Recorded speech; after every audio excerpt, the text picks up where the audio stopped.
Hey guys, this is your how to complete this video for Station 6.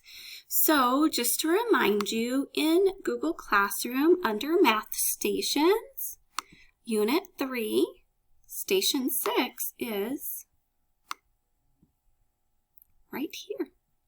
You can click on it and this will come up. So let me go back to Station 6 and let me explain this center.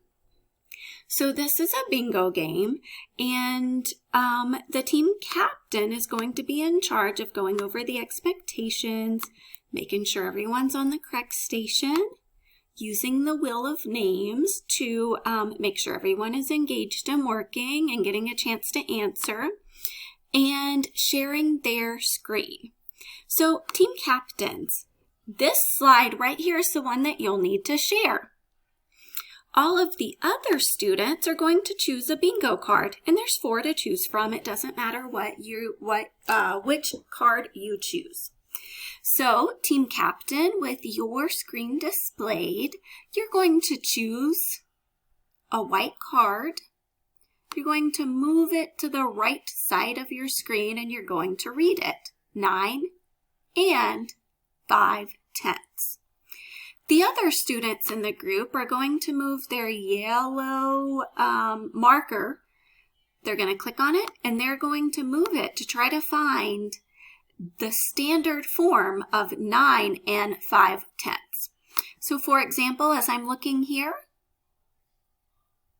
oh, there it is. 9, that's the whole number, 9 ones and 5/10. I would just take my yellow marker and move it right there.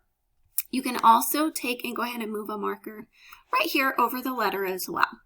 So to complete this, I just want to remind you that you can use the virtual place value chart to help you. In fact, I encourage you to use it just like with every other center.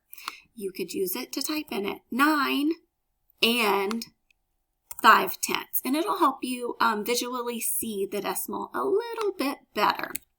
So team captains, after you have called the word form out and the students have moved their bingo marker to the correct square, use wheel of names by copying and pasting into a new browser. To call on someone to explain their thinking and show or tell the standard form for that decimal. So you're going to keep going until time is up. If for some reason you finish, and you shouldn't, you should be taking your time. You should be calling on students to share their thinking. You're going to create a Flipgrid explaining what you did at this station. Make sure you give me the station number. This is Station 6. I hope you have fun with this. I hope you explain your thinking, and I really hope that you use this interactive place value chart to help you. Have fun and learn a lot. Work together.